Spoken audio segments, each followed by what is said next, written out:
Абаза в Кабарде – книга для историков и этнологов, демографов и политологов, а также тех, кто интересуется исторической судьбой народов Кавказа. В Нальчике презентовали сборник работ авторов из Кабардино-Балкарии, Карачаево-Черкесии и Абхазии.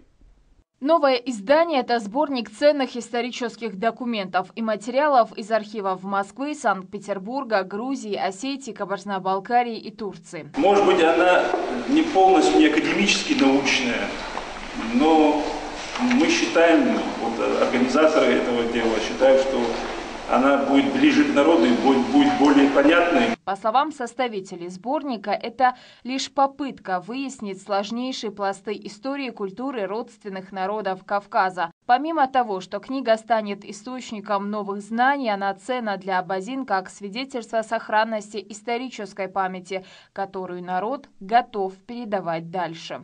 Буквально последние 9 лет, благодаря таким рыцарям, как Армар-Ислам, Мамчеков Асмир, им подобные, нам удалось пробить брешь в нашем незнании нашей истории.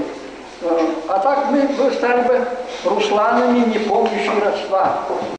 Абазино-кабардинские и в целом абхазо-адыгские связи имеют глубокие генетические, этнокультурные и исторические корни. Авторы сборника намеренно взялись за малоизученную тему. В книге более 300 документов. Среди них и опубликовано впервые датируемый концом XVIII века. Он для нас бесценный. Это документ 1794 года, перепись 5 аулов, находящихся под Бештоевой горой. Перепись с именами, с женским населением и с причинами, по которым они оказались на этом месте.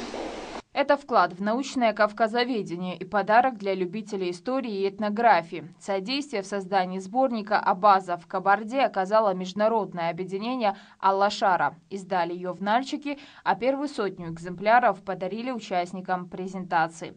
Марьяна Дулова, Мартин Хацуков. Новости дня.